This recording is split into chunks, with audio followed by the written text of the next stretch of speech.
Hello, beautiful people. Good day. It is time for Ancient Awakening, episode 24. We are talking about the spiritual implications of the Manticore. So for this episode, with Medusa, we're very aware of what Medusa looks like, kind of the myth there. But the Manticore, I realized last week that the Manticore maybe isn't as commonly known, but it is one that always fascinated me.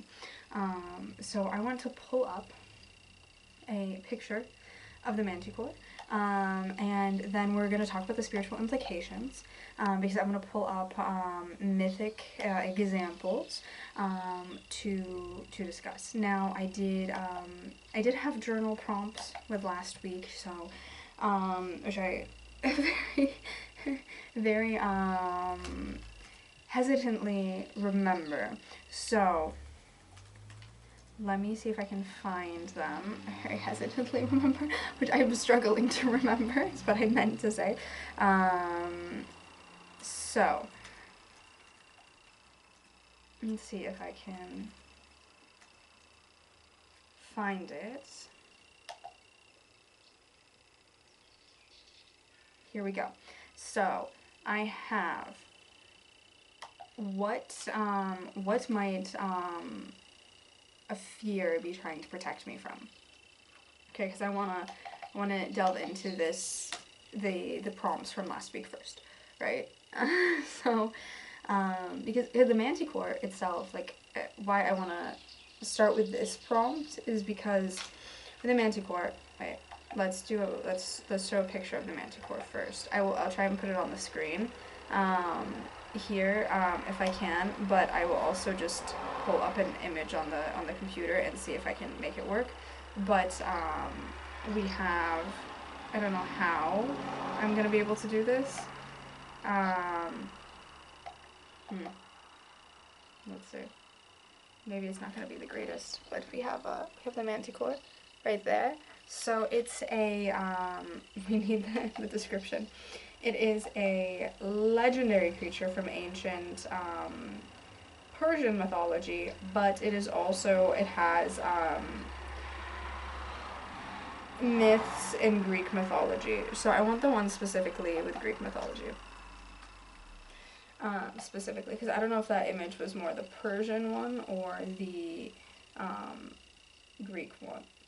No, the one that I showed a picture of was a picture of the Persian one. This picture here is, I need a picture of the Greek one. The Greek one does not always have wings. It really doesn't. The wings is more from the Persian one. So, how do I do this? Here we go. So, that is the Manticore of the Greek myth. So, it's a little bit different.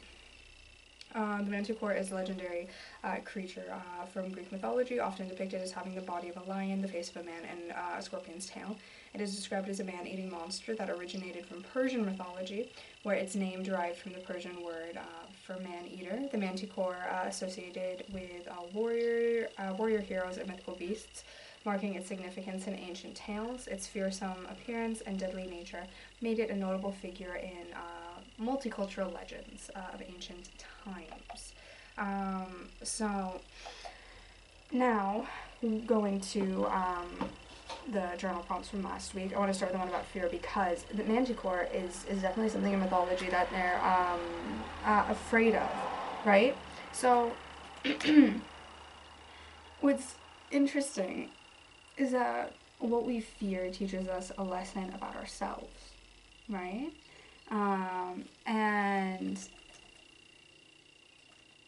the Manticore, I think, the Manticore, he's got the head of a lion, the tail, the body of a lion, the tail of a scorpion, and the face of a man, and is a man-eater, right?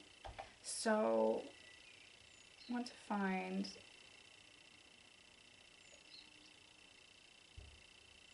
spiritual, the myths.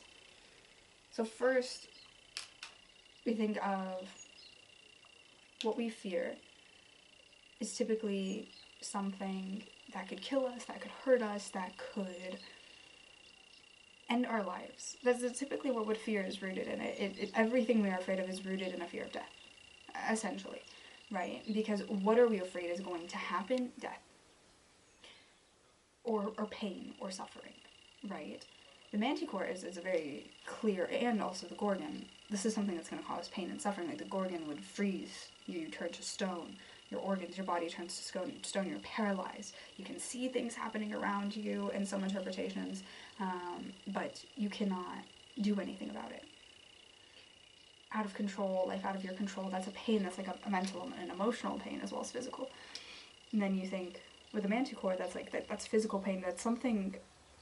What's interesting with Greek mythology is that we have a lot of things with the face of a man, but the body of a beast. We have the satyrs with the body of a goat or animal. Goats are not beasts. Goats are not beasts. The centaur, face of a man, always face of a human, body of something else. The sphinx, the mermaid, something that's human-esque, but there's something sinister about it. There's something about it that just doesn't make sense. Something about it that's scary. That we're scared of people we don't understand. So for me, I'm trying to think in general, like, could fear be trying to protect us? Right? We create these monsters in our heads that are a representation of something we're afraid of, something we don't want to deal with. We give a face to the monster, right? What's very, very hard to try and understand is when it comes to fear, negativity cannot lie to us, right? It has to take a truth. So there's an instinct, there's an intuition, there's something that's truthful. And it twists it and makes it more dramatic. I just had something like this happen earlier today, actually. And where fear takes an intuition and makes it something bigger, something larger, something fearful to try and make me avoid an experience that would bring me joy, that would bring me happiness. I can't think of any way that fear could be protective. Survival instinct is, but I think we need to stop referring to the survival instinct as fear. Fear is something else. Fear is something that is rooted in the avoidance of pain and suffering. Survival instinct is keeping yourself alive, not because of fear, but because of just like the instinct we have as human nature. So there's a difference between survival instinct and fear. And fear can confuse your survival instinct. So your survival instinct tries to protect you. Fear tries to limit you. So it's discerning what you're feeling, if it's a survival instinct or if it's fear. So I have survival instinct about things, I have the survival instinct of, like, now monitoring my blood sugar, make sure that it's okay so I can stay alive. It's a survival instinct. But when fear comes in and I panic, I actually cause myself more harm than help. That's the difference. So then also from last week we have, aspects of myself that, what's the original wound, aspects of myself that I might have labeled as monstrous, what's the original wound that I'm treating. And in this specific situation, I'm thinking with the mythos, as an example, how we kind of create and label things as monsters when we are afraid of something to give us reason to be afraid of it. And so you have like an old wound and you blow it out of proportion so you have a reason to hold on to that pain, and hold on to that suffering. And that's very interesting because I realize that is definitely something that I have done, and something I've observed people do, and I have observed clients do. Tripping over my words here. And it's more like we will over dramatize things when we don't want to deal with them. It's like an original wound that I have a lot, to be honest. Let's say one like betrayal. And so I can blow my trust issues out of proportion because I've experienced betrayal in a way to protect myself from being hurt again. And that's like I guess a survival instinct like for the emotional body, but that's actually more rooted in fear than it is in like keeping myself safe, because if it was about keeping myself safe, then I would just like read people better and I would trust my intuition more. But when I'm just like not trusting in general because of betrayal, that is when it's fearful. And this is a really big lesson of, you know, there's a lot of lessons of trust in mythology. There's a lot of lessons of trust. Like how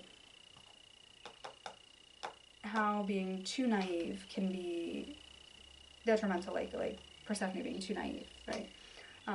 And eating the pomegranate seeds, even though she probably knew they were the food of the dead, these things. Or when you trust and have faith in a divine assignment like Heracles in the 12 labors, that the end result is that he will reach peace, and so he had that faith and that trust, and that's a positive thing. But then trusting the wrong situations, like Medusa probably had trust that Poseidon wasn't going to violate her, and then he did, and then that resulted in her becoming a Gorgon. So there are different examples of trust throughout mythology, and it shows all the different human layers of it, and the implications of that is that we must work to understand exactly why we create so much complexity around our relationships with other people. The other one was like, what part of myself have I turned to stone or pushed away that actually needs to be seen, that I've been ignoring, neglecting? For a while that was my physical health. I will say. It was my physical health. Sometimes it still is that a little bit. In regards to maybe like always blaming the diabetes for some things. Like some things are just like, I'm just having allergies and it's not diabetes' fault. I don't need to blame that. Or, sometimes I'm just like tired and I'm irritated and I'm not having a Hashimoto mood swing. I'm just tired. Like these things. These things are important for our development.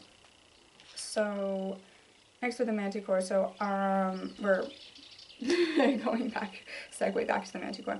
So I have the spiritual implications of a lion, a scorpion, and a human. Right? Let's break it apart. So you have the head of a lion, the mind, the mental body of a human. You have the body, the physical body of a lion, and the stability of a scorpion. So what do I think, or emotions, mind, body, spirit. Okay, I say mind, body, spirit are like the big three, right? So we have human, lion, scorpion. Mind is human. Body is lion. And spirit is scorpion. The tail, your stability, your root. Okay, so a lion represents courage, power, instinct. A human, intellect. The ego, resourcefulness, determination, ambition, cunning. Scorpion, reactivity. And the Scorpio in general, as I am a Scorpio, in the horoscope, is bring your shadow to the light and kind of show you. Like Scorpios, we will dig up the dirty laundry and we will show you what you're not dealing with. So spirit work is very much in alignment with that. But it's and I've been told this, that I bring to the surface things that maybe someone doesn't want to deal with.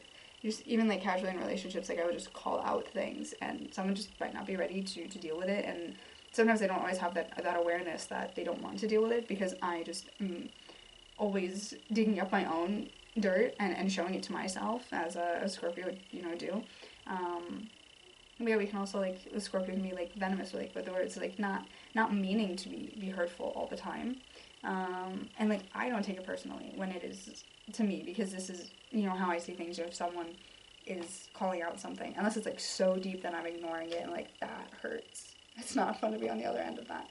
But the scorpion will bring to the surface, spiritually, like, what you are avoiding dealing with.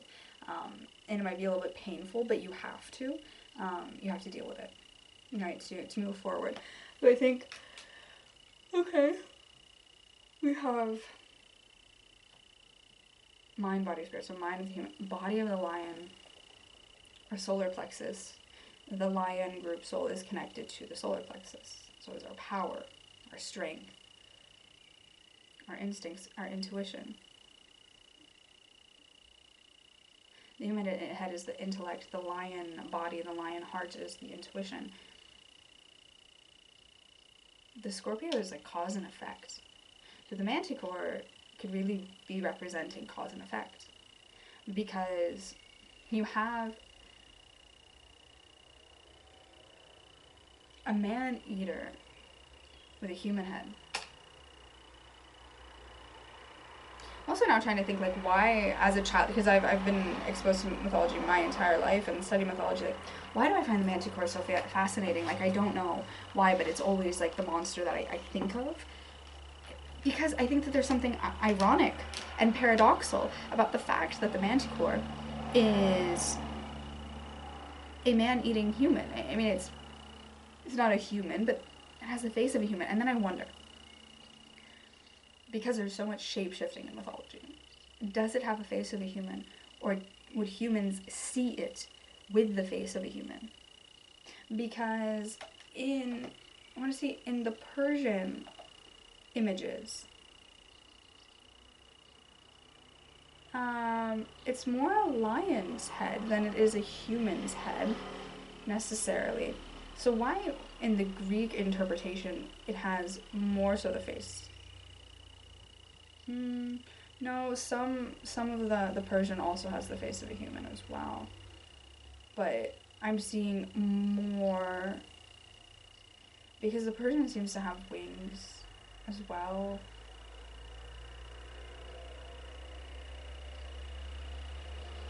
With the images, but okay, I'm just looking at the images, trying to, and that's a reference point. I don't know why the wings were added. In my mind, it's never had wings, ever. I mean, even I think I've looked at Persian artwork as well. Why it's coming up more so with wings. I think they also typically depict it without wings as well. This image depiction is the one that makes me fascinated by it, actually. Where it has, like, the face of a human and truly the body of a lion, and it's, I'm going to try to put them on screen every time I turn the computer around.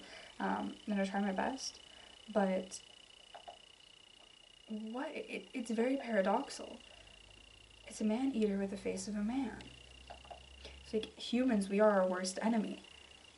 The lion is king of the jungle, right? It's power.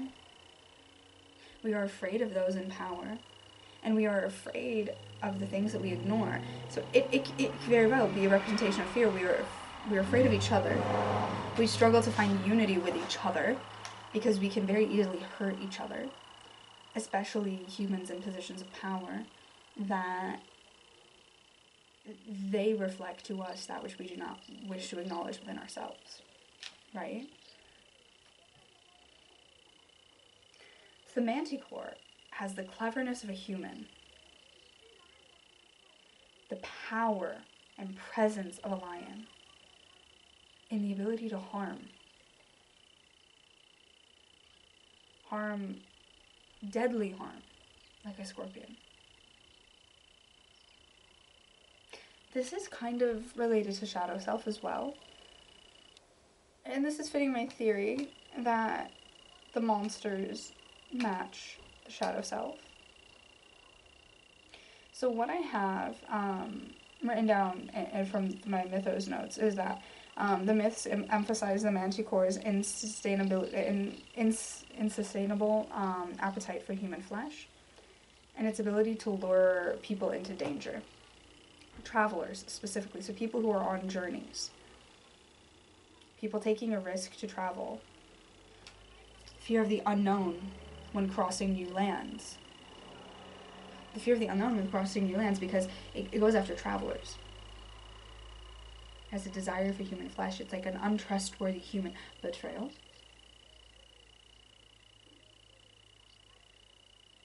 The lion is like a leader, right? If a leader betrays you, that hurts the heart. When a human betrays you, you try to logic why if you would not behave in the same way. If a scorpion hurts you, you're not really questioning it. Because you know, you put yourself in a situation where the scorpion would attack you, and typically we're aware of where they are. But they're small. They hide. They only show up when they need to.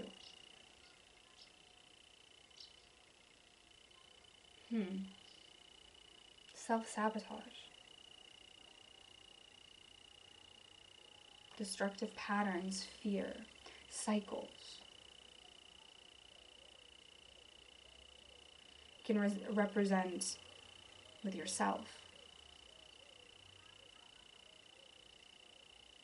It's poisonous to itself when you think about it. The scorpion hurts the lion. The lion hurts the human. The human can kill a scorpion, but a scorpion could also hurt the human. The human could also kill the lion. The lion could try and kill the scorpion. But the scorpion can poison all of them. All of them are predators and top of their own food chains. Think with lions, I would say, are up there with humans. Like they're all top predators, right? Like the scorpion's like the dangerous insect. It's the dangerous insect. Makes you reflect on your instincts. The lion's the king of the jungle, and humans, a fly that is not a very dangerous insect, keeps buzzing around me. But humans, we build our own.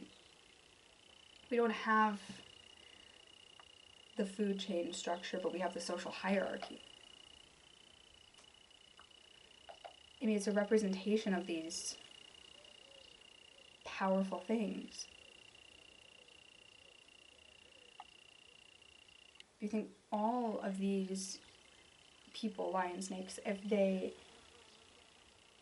act without reason, act on pure anger, act from the lower thought patterns, they can cause a lot of harm. But if they aren't following their instincts, they are hunting, they are calculated, then the actions that they make are more purposeful and more impactful. Difference between instinct and reason. Humans, we struggle between the primal instincts, the animalistic instincts, survival and these things, and then the logic of the fact that we have like the consciousness and free will and the comprehension of right and wrong, and a different kind of consciousness than animals have. Animals have a consciousness, but not in the same way. They don't think the way that they don't think how we think. So it's a spiritual representation of the battle between instinct and reason within oneself. And when that's like met on the road, like a traveler, right? So it's met on the road. This is when we are on a new journey. What path do we follow? Do we follow the civilized self or the wild self? Do we listen to our shadow and heal our shadow, or go with the egoic persona and avoid these things?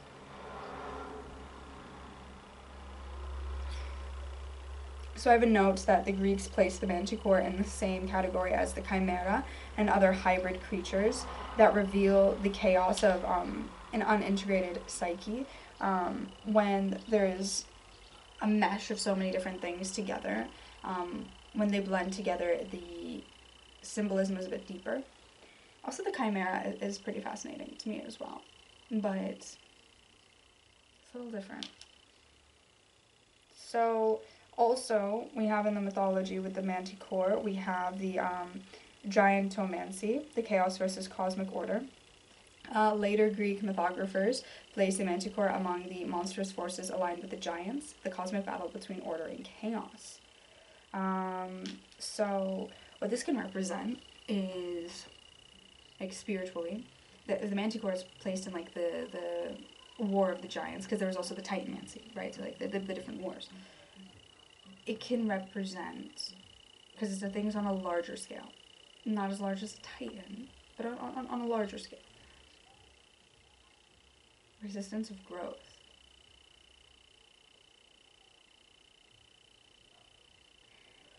Only the tail of the scorpion, only the most poisonous part of the scorpion. The bad part. The claws of a lion, which are equally as dangerous as its bite. But a human's mind is more dangerous than a lion's bite or roar. It's the most, I guess, dangerous parts of those creatures. The scariest parts. The parts when untamed can cause a lot of damage, and when you resist growth, you cause a lot of damage to yourself. Also, the most dangerous parts would rebel against the cosmic order, the divine order, right? Causing harm, because divine order does not cause harm. Ignoring your truth. When you're met with a Manticore on the journey, because this is really the big myths with the Manticores, is like tricking you in your journey, right? Everyone would have an instinct not to follow this weird looking thing. like if I walk up the road here and I see a Manticore and it's trying to trick me, I would think I wouldn't fall for it, but then there are like manipulative people that we do fall for, where they can be as poisonous and as harmful as a snake, as a scorpion, and as a lion. So we say that, but also maybe. But we have the instinct to, like, maybe I shouldn't trust this person.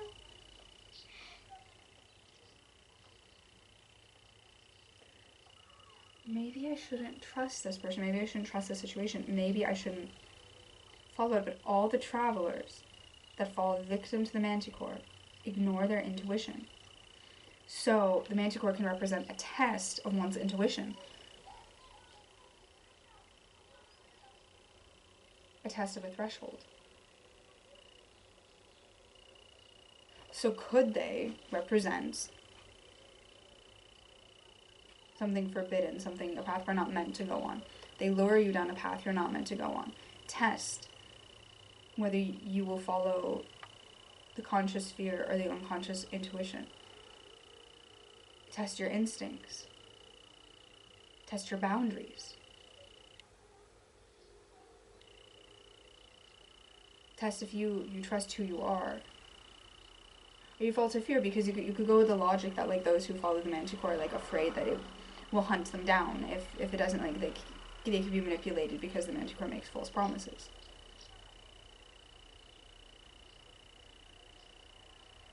But to ignore the false promises and be like, I'm still going to stand in my truth, that's a test.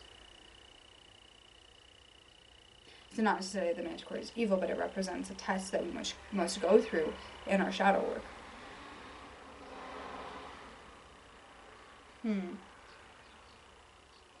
What else do I have written down about the Manticore? Greek sources say the Manticore represents the eternal struggle for self-mastery, the battle between instinct and reason, shadow self, and highest self.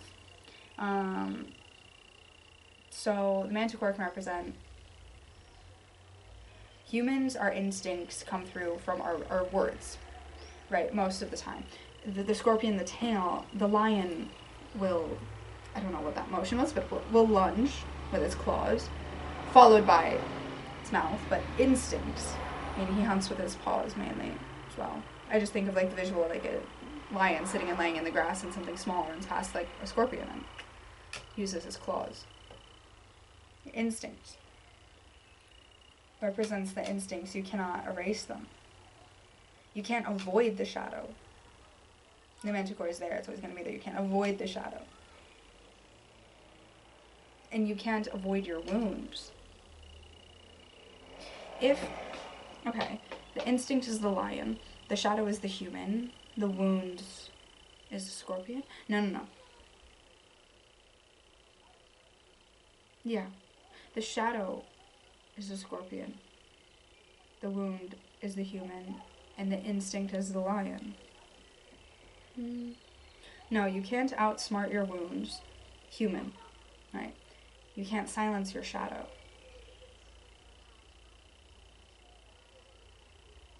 The scorpion, you can't silence the shadow, because with the scorpion in its shadow, you always see the tip,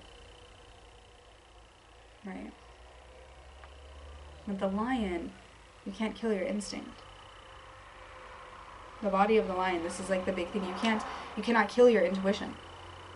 You can avoid it, but you can't get rid of it. You must integrate them. You must integrate the shadow. You must integrate your instinct, your intuition, and you must heal your wounds and integrate them.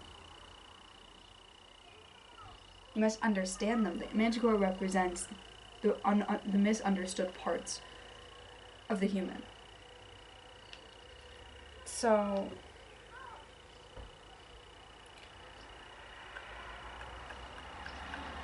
I think, so when we have instinct, we have intellect, we have the shadow self, unite together. Like if you combine those together without the higher consciousness, it creates like a monster if it's just like in the lower self. But when you unite them with awareness from the highest self, it can be a teacher. It can be a teacher. So it's a teacher of what we choose to ignore. Some like some journal prompts that could match this is, we have like where the instinctual self overpowers the rational self. Like where in life does this happen? Is this being, driven from a wound or from fear? Typically fears are rooted in wounds. Like we are afraid of something because we've been hurt. Or because we're afraid we will be hurt. With the scorpion, the venom. Like what do we attack when we feel threatened? Is Manticore afraid of people? Because it's a mutation of multiple different things. Then what threshold in my life is the Manticore in the way of? Like what is it testing? Because it comes to test your power. How do you continue forward without falling, prey to it? Without being a victim of circumstance? This is all very interesting. I think that kind of concludes the spiritual implications of the Manticore, I would say.